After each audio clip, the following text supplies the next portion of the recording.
So if we go back to, say, the late 1800s, producing what you'd call a straight-A language student was, well, it was considered this resounding success by basically every academic metric we had available at the time. Oh, absolutely. I mean, it was the gold standard of intellectual achievement. Right. You could have this brilliant valedictorian who had spent, half a decade mastering all the little intricacies of a foreign tongue. Parsing these incredibly complex sentences, right? Exactly. And just memorizing these vast, sweeping tables of verb conjugations, like absolute mastery on paper. But the only problem was, if you took that same brilliant student and, I don't know, dropped them in the middle of a bustling street in Paris or a market in Mexico City, They'd completely freeze. They wouldn't be able to ask for a glass of water to save their life. It's just a stunning paradox when you really look back at it, because the global education system had essentially spent centuries teaching the human brain backwards. Backwards. Yeah, that's exactly what it feels like. They had completely perfected the art of treating a language like a dead artifact to be cataloged, rather than a living tool that you actually need to wield in real time.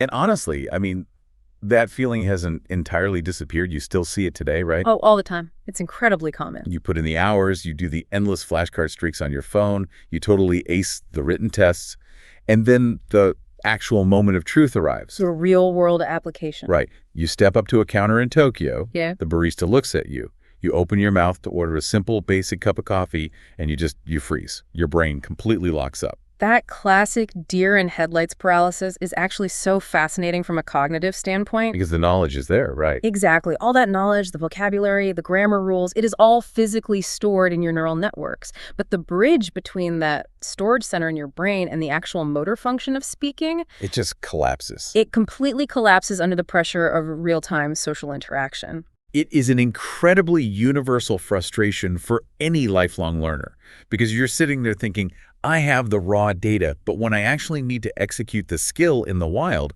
I just panic. Which is exactly why we're looking at this today. Yes, exactly. Today, we are taking a deep dive into the history of this exact problem.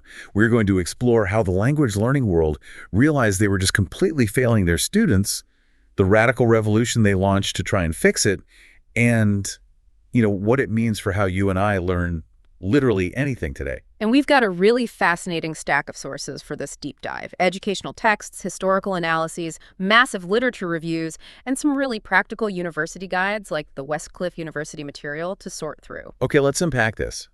Because to understand the revolution, I feel like we first have to understand the monolith that caused all this linguistic paralysis in the first place. The old guard, essentially. Right. Because for centuries, the dominant force in the classroom was something called the grammar translation method, or GTM for short. GTM, yes. And it's so important to understand the context here. Yeah, because looking at the history, this didn't start as a way to teach people how to, chat with their neighbors over the fence. Not at all. If you trace the origins of GTM back through the centuries, you land in a time when learning a foreign language primarily meant learning Latin or ancient Greek. Oh, right. So completely different goals. Completely. The historical context is absolutely crucial. In the 16th, 17th, and 18th centuries, scholars weren't learning Latin so they could travel to Rome and haggle over the price of bread in the market. I mean, there were no ancient Romans left to actually converse with. Exactly. The language was essentially frozen in time. So it's not a living, breathing thing at that point. No. The primary and almost exclusive goal of learning a language was to access the great works of antiquity, to read classical literature, deep philosophy, and religious texts in their original forms. Right, it was all about the texts. Because of this, the grammar translation method treated language fundamentally as a mental discipline. It was considered this intellectually rigorous exercise, much like studying advanced mathematics or formal logic. So the classroom experience wasn't about communication at all. It was more like an analytical laboratory. That is a perfect way to describe it. And the defining characteristic of that laboratory is that the student's native tongue is the absolute center of the universe. A native tongue is the anchor. The target language is just raw material to be processed. In a traditional GTM classroom, the instructor conducts the entire lesson in the student's mother tongue. Which is wild to think about if you're taking a language class today. Right. But back then, the focus was exclusively on reading, writing, and the painstaking, exhaustive memorization of grammatical rules. I really want to try and visualize what sitting in one of these 19th century classrooms actually felt like. It was intense. Based on the procedures outlined in the historical texts we're looking at, it sounds honestly agonizing. Like, the first major technique they rely on is this word-for-word passage translation. Yeah, picture a classroom where the teacher stands at the front, reading this incredibly dense passage from a classical text. They pause, they identify the troublesome or complex words, explicitly provide the native language translation for each one of those words. Just handing them the definitions? Right, and then they task the students with decoding the passage line by literal line. It's cryptography. I mean, they aren't reading, they're literally breaking a cipher. It is a purely mechanical decryption process, and it's paired with all these rote exercises that offer absolutely zero real-world context. Look, what kind of exercises? Well, students are given sentences with missing words, and they have to fill in the blanks based entirely on isolated vocabulary lists they've spent hours memorizing the night before. Just lists of words with no connection to each other. Exactly. And they spend hours writing out summaries of foreign texts. But here's the kicker. They write those summaries entirely in their native language. Wait, really? So they are translating it back just to prove they read it? Yes. Everything is channeled back through the mother tongue. When you lay it out like that, it explains the barista paralysis perfectly. Because it's like trying to learn how to swim by sitting in a dry lecture hall, right? Oh, great analogy. If you're just sitting there memorizing the fluid dynamics of water resistance and, I don't know, the exact anatomical muscle contractions required to do a backstroke. Right, you're learning the theory of swimming. Yeah. And you might pass a written exam on the physics of swimming with flying colors, but the second someone actually pushes you into the deep end of the pool, you're going to sink straight to the bottom. Because you've never actually been in the water? That cognitive disconnect is exactly what the critics of GTM began to document really heavily. Doesn't this completely ignore the point of language, which is talking to people? Completely. And the demerits of the grammar translation method become glaringly obvious the moment you shift the goal from quiet academic study to actual real-world application. Right. You end up manufacturing these brilliant, dedicated scholars who can sit in a quiet room and meticulously translate a dense 600-page Russian novel, but who absolutely cannot sustain a 30-second conversation with an actual Russian speaker about the weather. Because they've never actually built the neurological pathway for speaking. They've only built pathways for analyzing written text. It actually goes even deeper than just a lack of practice. GTM actively trains the brain to process language inefficiently. How so? Think of it like internet bandwidth and network latency. Okay, I'm following.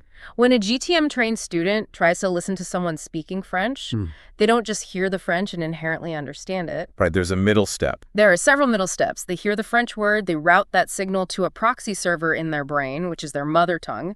They find the English equivalent. So they translate it internally first. Yes. Then they formulate an English response to that thought, route that English response back through the proxy server to translate it into French, check it against their memorized mental grammar tables to ensure the verb conjugation is correct, and only then, finally, do they actually speak. The latency is massive. I mean, no wonder people freeze. By the time your brain has done all that routing, checking, and rerouting, the conversation has already moved on. Or the person you're talking to is just staring at you in silence, waiting for a response. Which just spikes your cortisol, right. And then you freeze even harder because you're stressed. Exactly. The cognitive load is simply unsustainable for spontaneous, natural communication. And the historical sources really reflect how miserable this was for the learners on the ground. Oh, I'm sure they hated it. There is this deeply telling observation in the literature where instructors note that overwhelmed students in these GTM classrooms would regularly plead with them, actually begging. Begging for what? The quote is they would ask, "Ma'am or sir, might we at any point write instead of talking?" Oh, wow. That is actually heartbreaking.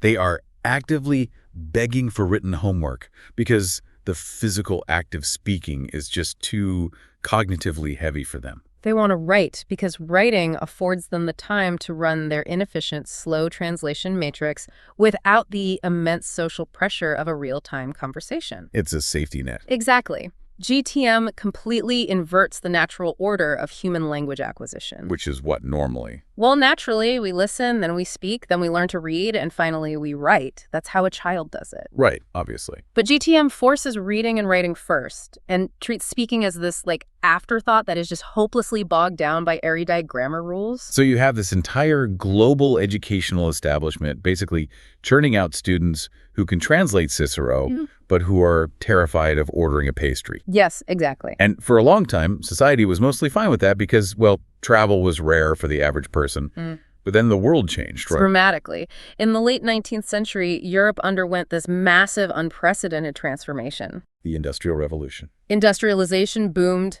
International trade expanded exponentially, and suddenly the railway networks made cross-border travel accessible to a much wider chunk of the population. So the borders are opening up in a practical sense. Yes. And suddenly, knowing a foreign language wasn't just a marker of aristocratic intellectualism anymore.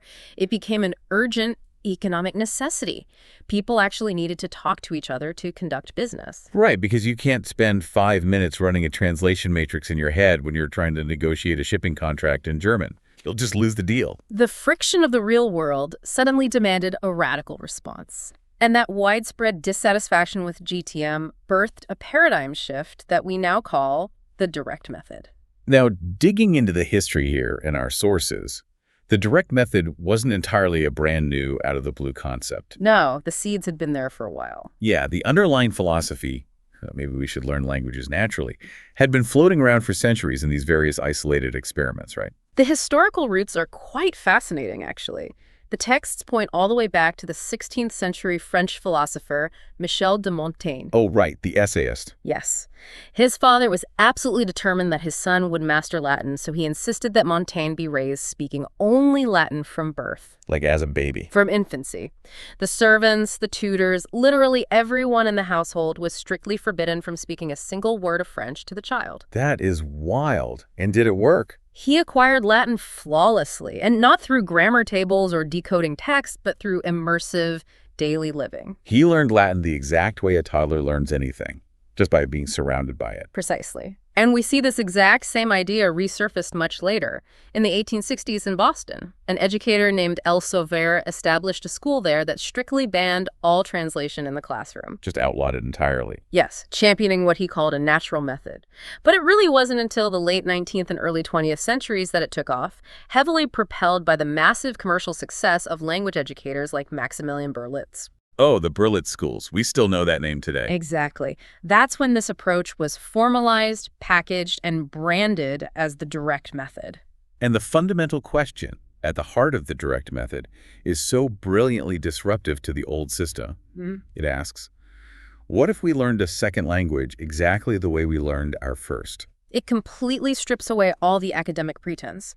Think about your own cognitive development as a toddler. You didn't have a textbook. Right, no flashcards in the crib. Your parents didn't sit you down at a chalkboard when you were 2 to explain the structural difference between a past participle and a gerund. I mean, I still barely know the difference now. Most people don't. You just listen to the sounds around you, you observe the physical world, and you engaged in a very chaotic, messy process of trial and error. Right, you hear a sound and you try to mimic it. You associated the sound your mother made with the physical object she was holding out to you. Which brings us to the absolute unbending, ironclad rule of the direct method. This is the core of it all. If we are mimicking a toddler's environment, then the native tongue has to be completely eradicated from the classroom. Banished entirely. Zero translation allowed. From the absolute moment the students walk through the door, the teacher uses exclusively the target language. The mother tongue is gone. Wait, I really have to stop and think about the actual logistics of this. Because if I walk into, say, a Russian class on day 1, and I don't know a single solitary word of Russian, and the teacher simply refuses to speak English to me, that sounds absolutely terrifying. It is definitely a shock to the system. I would have no idea what is going on. How do you even begin to communicate with a beginner without using a language they already know as a bridge? It forces a completely different cognitive mechanism to take over. The goal is to aggressively bypass that slow proxy server we talked about earlier. Let's look at how basic vocabulary is built to understand how this works. Okay, lay it out for me. Under the old GTM system, if you want to teach the French word for apple, the teacher holds up a book and says, the word for apple is pomme. Right. Very straightforward. The learner's brain links the new sound palm to the English word apple, and then links the English word apple to the conceptual idea of the fruit. The English word is the necessary bridge. The proxy server. Exactly. The direct method burns that bridge entirely. The goal is direct association. So how do they teach it without the bridge? The teacher holds up an actual physical apple. They point to it, maybe they take a bite out of it, and they clearly say, palm. Oh, okay. The learner's brain is thereby forced to associate the foreign sound directly with the physical object, the color, the shape, the reality of the fruit in the room. So instead of the mental chain being see the fruit, think the English word apple, and then translate to the Portuguese maçã, the learner just sees the fruit and their brain instantly fires maçã. Yes. You are building a local, direct connection. There is no routing delay. You are essentially forcing the student to think in the target language from the very first breath of the class. You are wiring the brain for pure immediacy. Here's where it gets really interesting, though, because if you ban the native language completely, the burden of communication in that room shifts entirely onto the teacher's shoulders. Oh, totally. The teacher can no longer just be this dry lecturer reading dictionary definitions out of a dusty book. They have to become this active, almost theatrical performer. The classroom literally transforms into a stage, and the teacher is the sole actor trying to convey profound meaning through pure visual experience. And to do this, they rely really heavily on what educators call realia. Realia, yeah. Which is just real-world objects brought into the classroom. Everyday items, baskets of fruit, articles of clothing, tools, clocks. When realia isn't physically possible because you can't bring a train into the classroom, they use extensive visual aids, large pictures, and a tremendous amount of pantomime. Because if the teacher needs to teach the verb to run, they can't just write a neat definition on the board. They literally have to run back and forth across the front of the classroom. Exactly. They run, they walk, they jump, they fall down. It's a great workout. Oh, it's exhausting. If they are teaching emotions, they are dramatically acting out happiness, sadness, anger, confusion, while pointing to visual cues or even bringing specific students up to act with them. It's full immersion. And the historical texts we're looking at detail several highly specific techniques designed to make this immersive environment actually function. Reading aloud is one that really stands out in the methodology. But it's not the old GTM version of reading, where they just translate it line by line. Far from it. In the direct method, students do take turns reading a passage aloud. But instead of translating it into English afterward, the teacher stops the reader at the end of a section and uses gestures, objects, or simpler target language vocabulary to clarify the meaning of the passage on the spot. So the comprehension is being built in real time, entirely within the target language bubble. Yes, the bubble is never popped. And they also heavily utilize dictation, which forces a completely different kind of cognitive processing, doesn't it? Dictation in this specific context is intense auditory training. Walk me through how they do it. The teacher reads a passage at a normal conversational speed. The students just listen. Then the teacher reads it again, phrase by phrase, varying the speed and intonation, while the students frantically write down exactly what they hear. Which forces the brain to connect the spoken sound directly to the written symbol without the intermediate step of translating it to English first. Exactly. It trains the ear to catch the natural rhythm and flow of the language, rather than just isolated words. But I have to say, the technique that I found most fascinating in this whole methodology is the map drawing exercise. Oh, the map drawing exercise is brilliant. It is a perfect encapsulation of the direct method's entire philosophy. How does it work? Students are handed a completely blank piece of paper, or maybe just a blank outline of a landmass. The teacher stands at the front of the room and gives a series of verbal directions entirely in the target language. Like what? Draw a tall mountain range in the north. The river flows from the mountains down to the east. Place a large city on the western coast. And the students have to draw and label the map based strictly on what they are hearing in real time. What's fascinating here is that it provides immediate physical proof of comprehension without a single word of English being spoken. Right, because you can see what they drew. If the student draws the river flowing to the south instead of the east, the teacher instantly knows that specific student misunderstood the vocabulary for directions, and they can correct it immediately, perhaps by gesturing dramatically to a compass on the wall. It is highly interactive, and the student is physically engaged in the act of learning rather than just passively receiving it. The entire philosophy of the teacher in this environment is boiled down to a very specific set of maxims in the historical texts. I remember reading those. Never translate, demonstrate. Never explain, act. Never make a speech, ask questions. And never imitate mistakes, correct? It is an incredibly rigorous, demanding set of constraints placed on the instructor. Okay, this is where I start to see the cracks in the foundation of this whole revolution. Because just listening to this sounds completely physically exhausting for the teacher. It is a massive energetic drain. Right. Like if a student raises their hand and asks what the word philosophy means or existential dread or, I don't know, nostalgia, is the teacher really supposed to spend 10 minutes acting out complex abstract thought in a high-stakes game of charades? The charades problem is one of the most significant glaring hurdles of the direct method. And to be fair, the texts acknowledge this openly. Because it demands an almost superhuman level of energy, right? And improvisational skill. Teaching concrete nouns like apple or chair or dog is incredibly easy.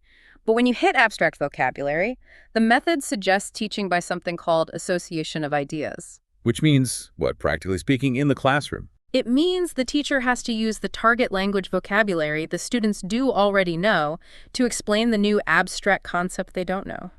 Oh, that sounds hard. If you are trying to explain nostalgia, you have to craft a story on the spot using simple verbs and nouns about, say, looking at an old photograph and feeling sad but happy at the exact same time. Doing that on the fly, while managing a room full of 30 people, without ever slipping into the mother tongue for a simple 1-second translation. That is phenomenally difficult. It seems like the success of the method relies entirely on the charisma and the absolute fluency of the specific teacher standing in that room on that day. Yeah, if you have a tired teacher or just teacher whose vocabulary isn't perfectly native level, the whole illusion shatters instantly. It heavily centralizes the burden of success on the instructor's performance. But when you have that charismatic, native, fluent teacher, the dynamic of the classroom shifts entirely. It must be magic to watch. It really is. And this brings us to a crucial pivot in our understanding of how learning actually happens. Because we've talked a lot about the teacher's performance so far, but what really matters is what the student is doing while the teacher is performing. Right, because just watching a great performance isn't the same as actually acquiring a skill yourself. Not at all. And this dives right into some incredibly practical insights from the Westcliff University research on something called student talking time, or STT. This is a huge concept. And this is directly applicable to you, the listener. Whether you are actively trying to learn Spanish for a trip, or pick up Python coding, or even learn the soft skills of management at your job, we have to separate passive knowledge from active skill. The Westcliff College of Education research identifies a central, pervasive problem in adult learning across the board. If students spend the vast majority of their class time just listening to an instructor, even a brilliant, engaging instructor doing direct method pantomime, they will inevitably develop passive knowledge. Meaning they can take it in, but they can't put it out. Exactly. They will understand far more than they can actually articulate themselves. This goes right back to the barista scenario in Tokyo. Your visual and auditory processing centers recognize the menu, they understand the barista's question, but your motor cortex and your language generation centers just haven't been trained to build the response under pressure. In communicative classrooms, students need regular, sustained, daily opportunities to use the language in meaningful ways. Hearing a word is entirely different from the neurological act of retrieving that word from your memory, structuring it into a grammatical sentence, and physically pushing the air out of your lungs to speak it. This introduces the critical metric of teacher talk time, which is TTT, versus student talking time, STT. Yes, and when teacher talk time dominates a session, the active skill of the student simply atrophies. I always think of this like watching someone else play a really complex video game. Oh, that's a perfect modern example. You know, you can watch a professional gamer on Twitch for 100 hours straight. You can memorize the entire map. You know exactly where every enemy spawns. You know intellectually what every single button on the controller does. But the second you pick up the controller yourself, your thumbs fumble, you completely panic, and you walk your character straight off a cliff. Because watching someone else's motor cortex fire does absolutely nothing to train your own motor cortex. You need the controller in your hands. You need the STT. The mechanics of language production are very, very similar to motor skill acquisition. The direct method and modern adult learning theory broadly strongly advocates for what we call the 80-20 rule. The 80-20 rule. Break that down for us. In an ideal learning environment, the student should be actively engaged, speaking, and producing the language 80% of the time. The instructor should only be talking, facilitating, or modeling 20% of the time. 80% of the time. I mean, that is a massive inversion of the traditional school model most of us grew up with, where the teacher lectures for 55 straight minutes and maybe calls on 2 lucky students to answer a single question each. It requires a complete fundamental redesign of the lesson plan to achieve that ratio. And the Westcliff research highlights several insidious, really common classroom habits that absolutely decimate student talking time. Like what? What are teachers doing wrong? The first and most prevalent habit is fast pacing with absolutely zero wait time. Why do teachers hate silence so much? It always feels like, in a classroom, dead air is treated as a crisis. Instructors, especially newer, nervous ones, often equate silence with failure or confusion. If they ask a question to the room and a student doesn't answer within, say, 2 seconds, the teacher's anxiety just spikes. So they jump in to fill the void. They jump in, they answer their own question, or they immediately launch into a completely new re-explanation of the concept. But the guide explicitly corrects this impulse. It says, quick silence is not failure, it is preparation. Because in those 5 or 10 seconds of silence, the student's brain is working furiously. It's working incredibly hard. They are processing the question, searching their neural pathways for the right vocabulary, structuring the grammar, and literally building the courage to actually speak it out loud in front of people. By jumping in to break the silence, the teacher actively robs the student of the cognitive struggle that is entirely necessary to build that pathway. It's like spotting someone at the gym and just lifting the weight for them. Exactly. You didn't help them get stronger. Another major STT killer is over-explaining instructions. Oh, I've seen this. If a teacher spends 4 full minutes explaining the convoluted rules of a 5-minute conversational activity, they have just destroyed their 80-20 ratio. So what's the fix? The much more effective solution is to model the activity quickly with one strong student and then immediately let the class try it themselves and figure it out as they go. I'm also thinking of the classic classroom dynamic, where there is always that one hyper-confident student in the front row who raises their hand for every single question. The dominator. Yeah. If the teacher just relies on them because it's easy, it creates this illusion of a highly engaged, talkative room, doesn't it? It is a very dangerous illusion for an educator. The teacher walks away feeling successful because someone was talking, but 90% of the learners are just hiding in silence, developing nothing but passive knowledge. So the instructional challenge really becomes, how do we actively force STT to increase across the entire room? And the strategies outlined in the Westcliff material here are brilliant because they structurally prevent the teacher from dominating the airspace. The first major one is to completely eliminate closed yes-no questions. Because if a teacher asks, is the past tense of go went? The student just replies yes. And you've gained exactly 1 word of STT. It's useless. Instead, instructors are trained to use open-ended prompts. For example, tell your partner about the most stressful trip you took last year. That forces extended narrative speech. The student has to navigate multiple tenses, varied vocabulary sets, transitions, everything. And the fact that you just said partner highlights the second massive strategy, shifting away from whole class instruction and moving to group work or pair work. It's simple mathematics, isn't it? Pure math. If a teacher asks a question to a room of 30 students, 1 student speaks. If the teacher breaks that exact same room into 15 pairs and gives them a prompt, 15 students are speaking simultaneously. It multiplies the STP exponentially. Furthermore, it significantly lowers what linguists call the affective filter. Affective filter. It's the anxiety and pressure of having to perform perfectly in front of an authority figure and 29 of your judging peers. Talking to one partner is far less stressful. My absolute favorite strategy from the Westcliff material, though, is the concept of the information gap task. This feels like the secret weapon of language teaching. The information gap task is truly a masterclass in generating authentic communication. Explain how it differs from a normal worksheet. Well, in a traditional exercise, a teacher might hold up a picture of a dog and ask the student to describe it. But both the teacher and the student can already see the dog. The communication is fake. It's just reciting words to prove to the teacher that you know them. There's no actual reason to speak. No one is learning anything new from the exchange. Exactly. An information gap task creates a structural, undeniable necessity to communicate. Imagine 2 students, partner A and partner B. Partner A is given a printed train schedule where half the departure times are completely blanked out. Okay. Partner B is given the exact same schedule, but the other half of the times are missing. Oh, I see. They literally cannot complete the assignment without talking to each other. They have to ask, what time does the train to Munich leave? And the other student has to look at their paper and respond, it leaves at 14:00. They are forced to exchange information in the target language to solve a concrete shared problem. The language becomes a tool to achieve a goal, rather than just an academic puzzle to be decoded for a grade. Okay, so we've got the teacher doing pantomime to avoid translation. We've got the students talking 80% of the time, working in pairs, solving these cool information gap puzzles. But wait, how do they actually learn the structural rules of the language? Ah, the grammar question. Right. If the teacher isn't allowed to lecture at the board and they aren't using English to explain the rules, what happens to grammar?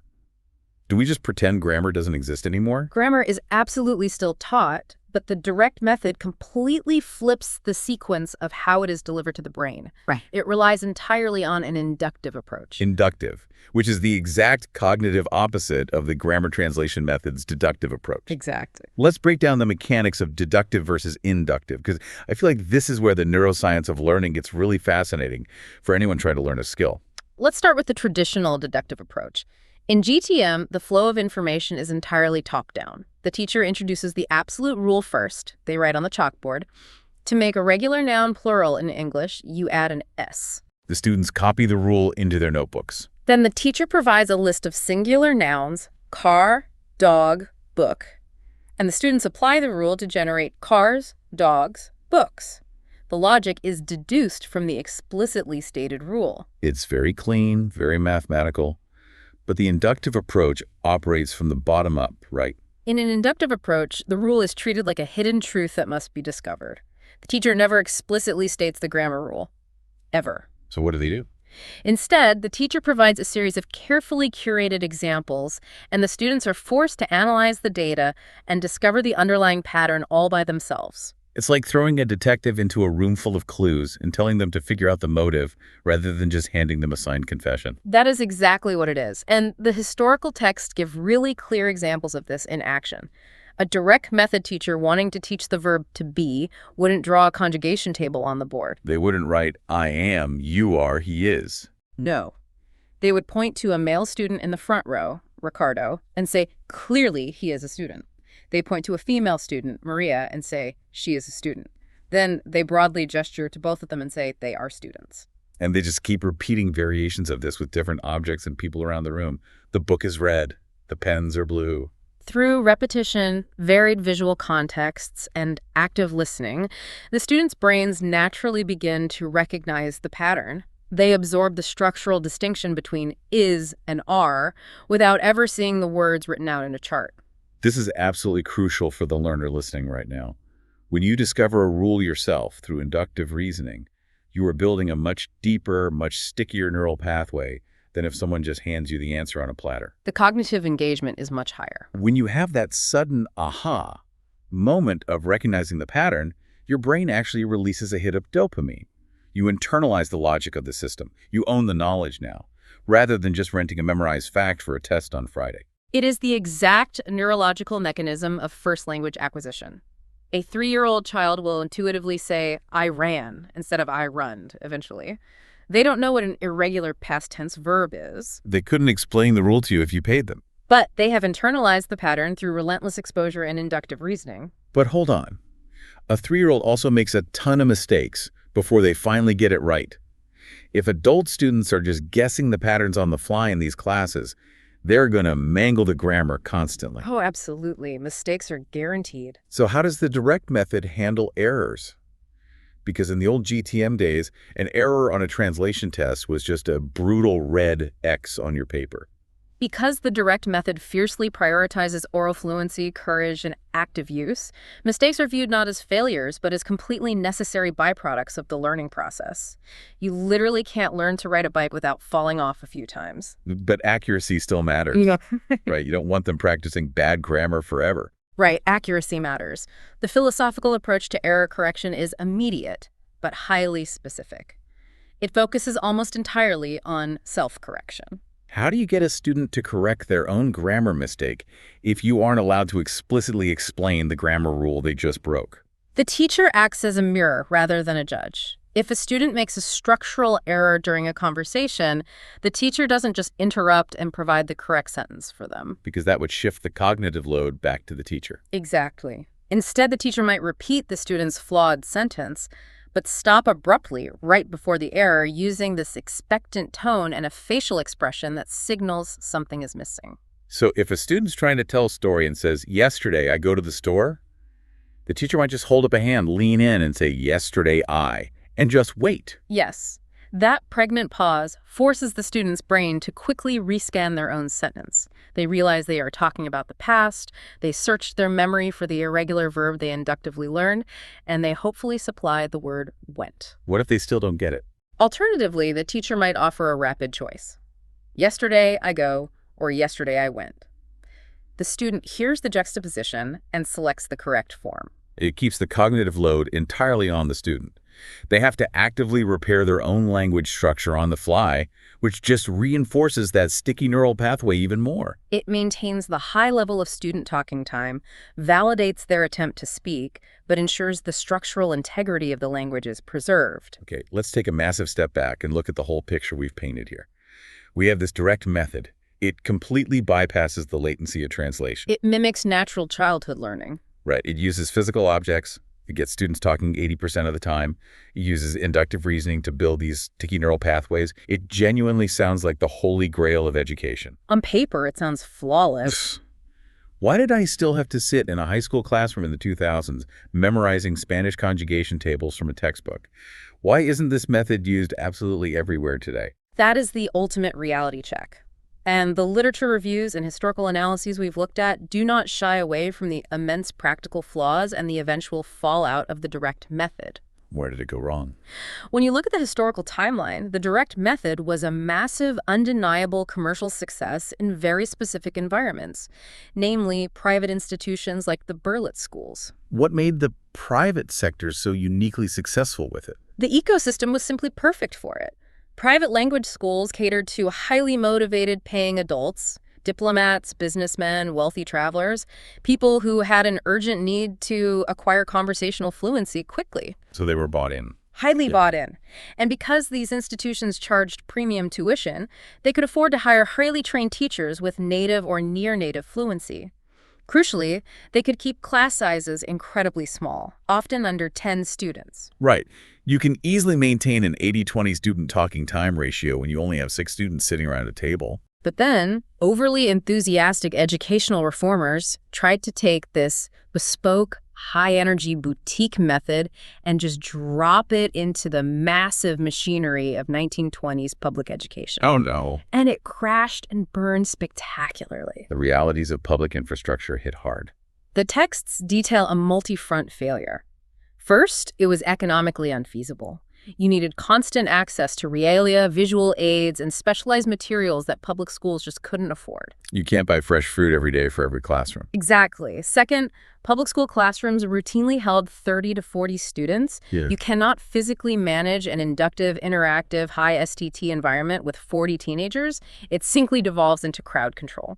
And what about the teachers? We talked earlier about how exhausting the method is physically and mentally. The teachers were the ultimate bottleneck in the system. The direct method demands a level of spontaneous fluency and improvisational creativity that the vast majority of public school teachers simply did not possess. They weren't native speakers. Many of them had been trained under the grammar translation method themselves. If a teacher is not completely natively comfortable in the target language, they cannot intuitively guide a chaotic inductive lesson. So what happens when they get overwhelmed? When they panic, they fall right back on the textbook in the native tongue. It's human nature. There is also the fundamental absurdity of being completely dogmatic about the rules. We joked about the charades earlier, but it became a real academic issue, didn't it? Oh, heavily documented. When a methodology becomes an orthodox religion, it loses its practical utility. The strict, unbending mandate of zero translation frequently became a massive hindrance to actual learning.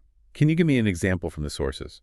The anecdote about Harvard psychologist Roger Brown is legendary in linguistic circles. He observed a direct method teacher in a classroom trying to explain a relatively simple but abstract concept. Okay. Brown noted that the teacher engaged in what he called exhausting, agonizing verbal gymnastics for several minutes. Jumping through hoops, pointing at the ceiling, acting out ridiculous scenarios. Sweating, waving their arms, all to preserve the absolute purity of the method and avoid a simple 1-second English translation that would have instantly clarified the meaning and allowed the class to move on to actually practicing the word. Pedagogical dogma got in the way of common sense efficiency. Precisely. That makes total sense. But what about the actual learning outcomes? For the students who did make it through these intensive programs, did the direct method actually produce better language speakers in the long run? The literature review provides a highly nuanced analysis of the outcomes. In the short term, the direct method is absolutely unparalleled. Worse fast? It rapidly builds oral fluency, lowers speaking anxiety significantly, and creates excellent pronunciation because the students are mimicking a native speaker from day one. It gets people talking. But there's a ceiling. A severe ceiling. Long-term studies reveal that because the direct method aggressively avoids explicit grammar instruction and heavily downplays complex reading and writing, the students eventually hit a structural wall. What does that wall look like? They can confidently order a coffee in Paris or navigate a train station or make small talk, but they severely lack the foundational academic syntax required to read a technical manual, write a professional business proposal, or engage in high-level debate. They acquired the reflexes of the language, but they never acquired the actual architecture. If we connect this to the bigger picture, because of these systemic failures in the public school infrastructure and the limitations in long-term academic literacy, the direct method eventually lost its absolute dominance.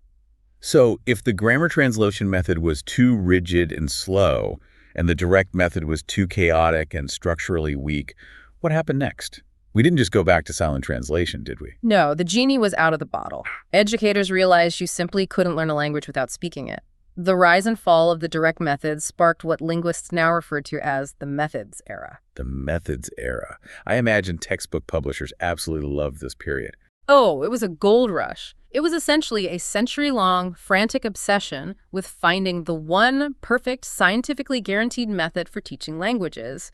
The direct method's insistence on oral proficiency paved the way for things like the audiolingual method in the 1940s. Wait, the 1940s, that's World War II. Does the military have something to do with this shift? Heavily. The audiolingual method is often colloquially called the Army method. During the war, the military needed soldiers to achieve conversational fluency in languages like German, Japanese, and Italian almost overnight. They didn't care about reading classical literature, and they definitely didn't have time for inductive detective work with fruit baskets. They married the oral focus of the direct method with the new psychological theories of behaviorism. Behaviorism, so Pavlov's dogs, stimulus and response. Exactly. Language was treated purely as a mechanical habit formation process. The classrooms featured relentless, high-speed, repetitive drilling. Listen and repeat. Listen and repeat. Very robotic. Positive reinforcement for correct pronunciation. Immediate correction for errors. It was highly effective for basic robotic fluency, but terrible for creative, spontaneous thought. Because if a conversation deviates from the specific script you memorized, you don't have the structural tools to adapt. Right. And as cognitive psychology slowly evolved past basic behaviorism, we realized humans aren't just tape recorders. This led to further evolutions like task-based learning and communicative language teaching, which generally dominate today. So they took the best parts of everything. These modern approaches finally abandon the search for a rigid, perfect method. Instead, they focus on meaningful interaction, authentic tasks, and they actually allow for occasional translation if it speeds up the learning process without breaking the flow. So what does this all mean? Let's synthesize this entire journey.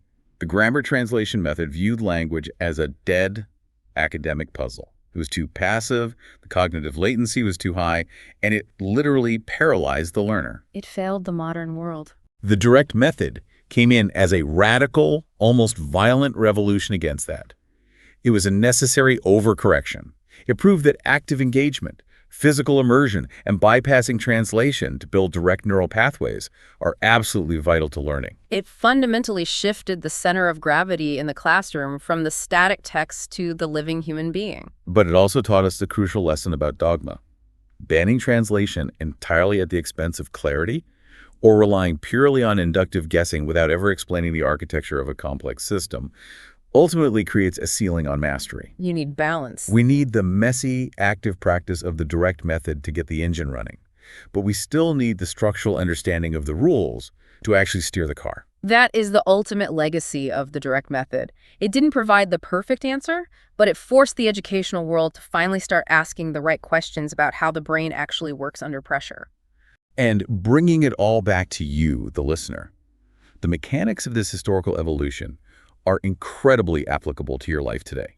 Whether you are actively trying to learn a new language for a trip, or you are trying to master a complex new coding language like Rust or Python, or even if you are stepping into a new management role and having to learn the subtle language of corporate leadership. The cognitive principles are universal across literally all disciplines of skill acquisition. First, you have to prioritize active practice over passive reading.